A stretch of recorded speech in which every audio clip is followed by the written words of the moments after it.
pouvoir du sang. Aujourd'hui, nous allons plonger dans les mystères et le pouvoir du sang.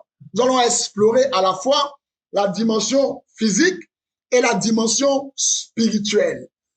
Pour l'heure, lisons en entame le texte du psaume 139, le verset 12 au verset 16, et nous allons faire la prière ensemble. Au verset 16, je lis donc la parole.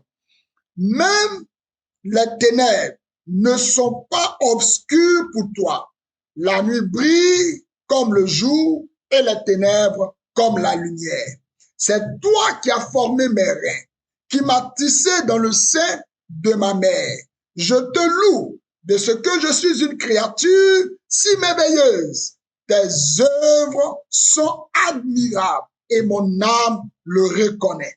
Mon corps n'était point caché devant toi lorsque j'ai été fait dans un lieu secret, tissé dans la profondeur de la terre. Quand je n'étais qu'une masse informe, tes yeux me voyaient et sur ton livre étaient tout inscrits les jours qui m'étaient destinés avant qu'aucun d'eux existe.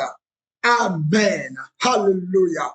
S'il vous plaît, j'aimerais que nous puissions prier pour recommander ce moment aussi important. Pour moi, il est important. Je sais aussi pour vous, si vous êtes présent, vous n'êtes pas venu pour gaspiller votre temps. Vous êtes là juste parce que Dieu certainement a quelque chose à vous rendre ce soir. Prions donc que nos cœurs soient fertiles à cette parole, cette sémence de Dieu, que les mystères de Dieu nous soient révélés, que ces mystères nous introduisent dans une autre dimension de notre destinée prophétique, qu'au travers de ces mystères, surtout le message de ce soir, que la puissance de Dieu vienne ressecouer nos bases afin de nous élever à un autre stade de notre vie. Prions ensemble, Seigneur. Demande cela à Dieu. Que le Saint-Esprit prenne le contrôle. Ce qui est de la chair, ce qui est de l'homme, ce qui est de l'invention des humains soit écarté. Que ce soit, ça ne soit pas un autre esprit que l'Esprit de Dieu qui puisse te parler. Que ce soit, même si ma langue voulait dire quelque chose qui est dans mes intérêts,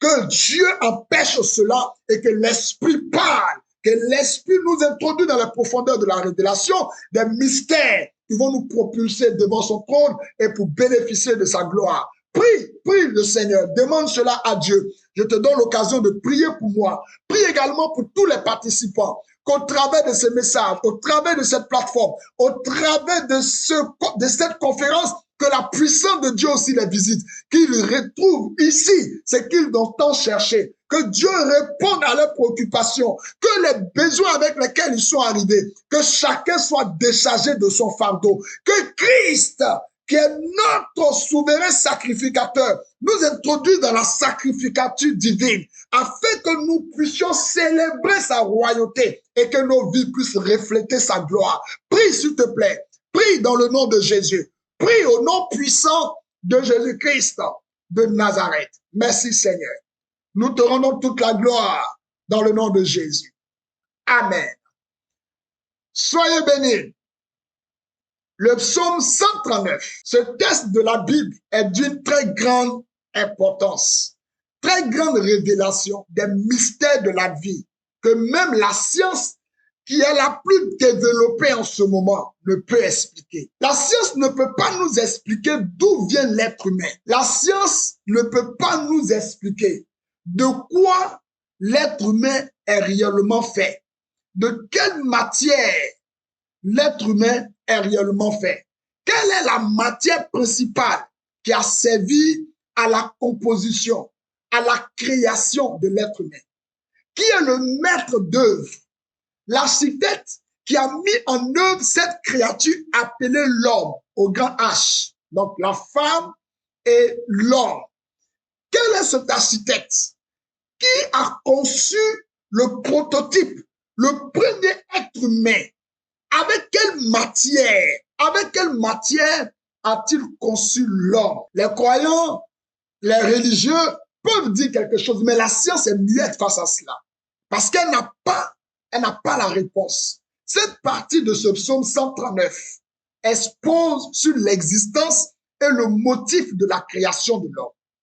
D'abord, chose à savoir, le texte nous parle d'un créateur. Puisque celui qui parle ici Celui qui parle dans ce texte du psaume 139 est la créature qui est en train de magnifier le Créateur. Celui qui parle dans ce texte, c'est la créature qui est en train de magnifier son Créateur. Et cette créature qui magnifie son Créateur est le maître du chef-d'œuvre, le chef-d'œuvre qu'il a conçu, que le Créateur a conçu.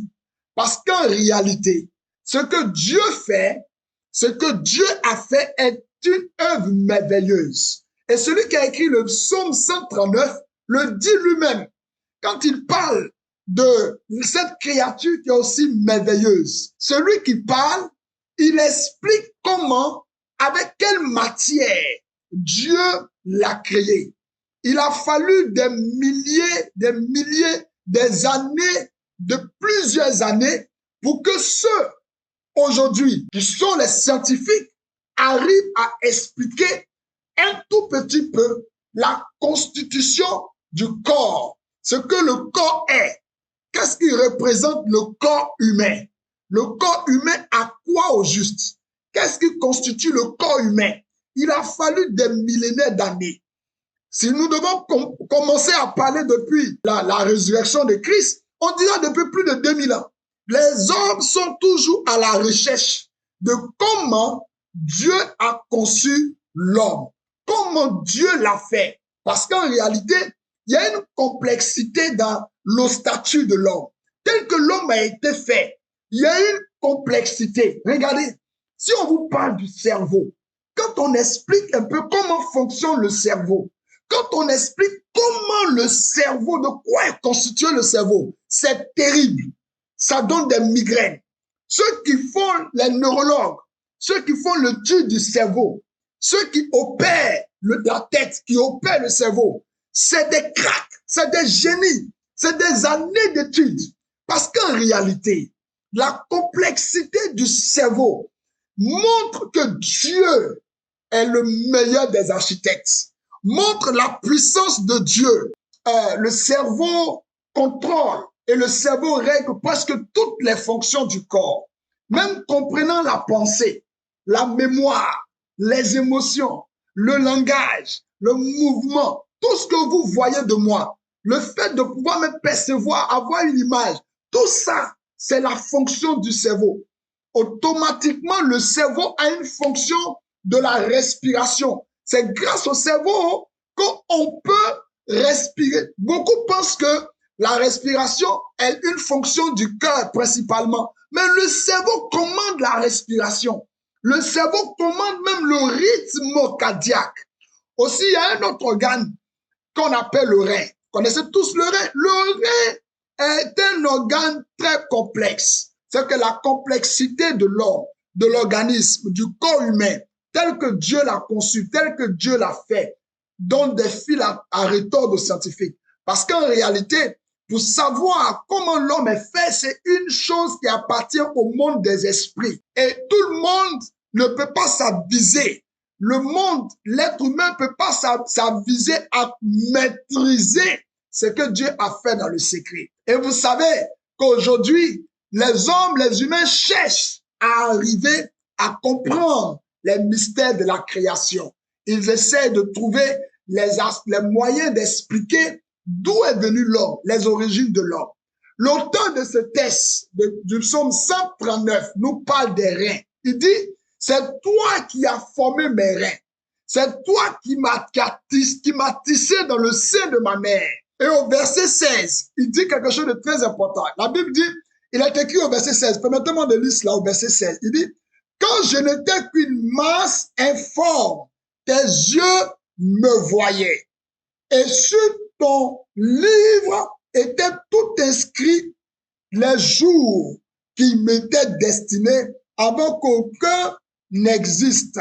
Amen. Voyez ce qu'il dit au verset 16. Il est dit clairement, l'auteur dit, avant que les jours que lui il puisse passer sur la terre n'existaient, Dieu les connaissait déjà. Ça veut dire quoi? Ça veut dire quelque part qu'il est écrit le nombre d'années qu'il te reste à vivre sur la terre. Il est écrit quelque part le nombre d'années qu'il me reste à vivre sur la terre. Cela est clair. le monde spirituel sait déjà. Le monde spirituel sait déjà combien de jours il nous reste à vivre sur la terre. Parce que le psaume est clair. Le psaume dit, pendant que j'étais dans le sein de ma mère, Dieu connaissait déjà le nombre de jours que j'allais passer sur la terre. Ça veut dire que c'est inscrit quelque part. Et la Bible même dit clairement, dans le livre, il est écrit le nombre de jours. Ce n'est pas de 120 ans dont il est question, hein. Les 120 ans d'Adam, ce n'est pas de ça qu'il est question. Hein. Il parle du nombre de jours que lui devrait vivre sur la terre. Ce n'est pas de ses parents dont il est question. Ce n'est pas de ses amis dont il est question. Ce n'est pas de gens humains dont il est question. Il parle de lui en particulier. Donc, chacun de nous, il y a un lieu quelque part, il y a une écriture qui parle de nous. Le nombre de jours qu'il te reste à vivre sur la terre. Le temps qu'il reste à chacun de nous pour accomplir sa destinée sur la terre. Je voudrais vous surprendre même tout ce soir. En réalité, toutes ces informations concernant notre existence se trouvent dans notre sang. Je dis, toutes ces informations se trouvent dans notre sang. Notre sang possède toutes les informations nous concernant. Notre sang sait notre origine. Dans ton sang, là, tes origines, d'où tu viens, d'où tu es né, comment tu es né, ton sang a ces informations. Le sang parle de nos habitudes, de nos capacités et bien d'autres choses. À partir de l'analyse de ton sang, on peut savoir. Et si vous souhaitez savoir ces choses sur votre vie, sur le plan physique, comme sur le plan spirituel, c'est pleinement votre droit de le faire. C'est votre droit de chercher à savoir les informations sur vous-même. Parce que toutes les informations sur votre vie est inscrites dans votre sang. Et si nous sommes ici à ce programme, c'est pour aussi avoir des informations cachées sur nous-mêmes, sur notre vie, sur notre existence, sur notre destinée. Et je crois que par la grâce de Dieu, la révélation de sa parole et par la puissance du Saint-Esprit, nous aurons des réponses fiables et de bonnes orientations sur notre destinée. Parlons à présent du sang sur le plan physique. Pour ce chapitre, je voudrais juste vous dire l'essentiel, des choses que vous devez savoir. Parce que lors de notre programme des 21 jours pour posséder son héritage, avec le module sur comment assainir ses fondements, nous avons plus donné de détails. On a donné beaucoup plus de détails, avec des précisions de taille du sang sur le plan physique. Et si vous êtes intéressé, pour vous qui nous prenez en marche pour la toute première fois, vous pouvez nous écrire au numéro WhatsApp, le plus 225, le 07 48 84 24 15, et notre équipe vous dira comment vous pourrez avoir accès à cet enseignement sur comment assainir ses fondements et faire briller son étoile. C'est un module que nous avons traité, le sang sur le plan physique. Là-bas, nous avons parlé des différents systèmes qui animent, qui composent l'être humain. C'est vraiment un module important que tout le monde devrait connaître et tout le monde devrait avoir. Que Dieu vous bénisse. Parlons du sang sur le plan physique. Le sang est la substance vitale qui transporte l'essence même de la vie. Donc, à travers notre corps, c'est le sang qui est composé de globules rouges, globules blancs, des plaquettes, du plasma. Ce sont ces éléments-là qui travaillent ensemble pour transporter dans notre être l'oxygène, pour combattre les infections. Et le sang aussi joue un rôle de coagulation pour arrêter les saignements. Le sang remplit trois fonctions principales, trois fonctions essentielles. La première fonction, c'est que le sang transporte l'oxygène et les nutriments aux cellules de notre corps. Le sang élimine les toxines de notre corps. Et ça, je parle sous la supervision des risques qui s'y connaissent bien. La deuxième fonction du sang, c'est que le sang, c'est aussi la régulation. Le sang a la fonction de la régulation. Le sang maintient notre température corporelle. Le sang maintient notre équilibre. La troisième fonction, c'est que le sang a une fonction de protection parce que le sang défend notre corps contre les infections. Le sang défend notre corps et même prévient les hémorragies grâce à la coagulation. Parce que dans le sang, il y a des éléments qui fonctionnent dans le but de protéger notre métabolisme, de protéger tous nos systèmes, de protéger notre corps. Le sang est notre énergie vitale et notre identité physique grâce à notre ADN. Nous sommes identifiés. Quand il y a une enquête de la police scientifique, la première des choses qu'ils recherchent, ce n'est pas de voir le visage de la victime ou de la personne incriminée. Non, ils cherchent d'abord à avoir les indices à partir de l'ADN. Parce que l'ADN, c'est notre identité physique. Bon, parlons à présent du sang sur le plan spirituel. Spirituellement, le sang est tout aussi fascinant. On va lire le texte de la Genèse. Genèse chapitre 4, le verset 10. Permettez-moi de lire Genèse chapitre 4, le verset 10. Le verset 10 précisément, pour que vous puissiez comprendre quelque chose concernant le sang sur le plan spirituel. Parce que là, nous sommes maintenant dans le chapitre du sang sur le plan spirituel. Je vous lis donc le texte de Genèse chapitre 4, le verset 10. Et Dieu dit, qu'as-tu fait? La voix du sang de ton frère crie de la terre jusqu'à moi. Voyez-vous ce que Dieu dit? Dieu dit que la voix du sang de ton frère, Dieu s'adressait à Caïn. Dieu dit à Caïn, qu'est-ce que tu viens de faire? Parce que la voix du sang de ton frère crie jusqu'à moi. Dieu interpelle Caïn. Cela montre que le sang parle. Je suis en train de donner les descriptifs du sang. Sinon, je suis en train de parler du sang sur le plan spirituel. Première chose que nous devons noter, c'est que le sang sur le plan spirituel, le sang parle. Et quand on dit que le sang parle, ce n'est pas seulement le sang de l'être humain, même le sang des animaux tient un langage. Le poulet dont on égorge là, on verse le sang là, il tient un langage. Tous les animaux, tous les êtres qui possèdent le sang, parce que le sang, sur le plan spirituel, parle. Et si le sang de l'homme est puissant, le sang de l'homme peut parler. Imaginez-vous un instant le sang de Jésus-Christ.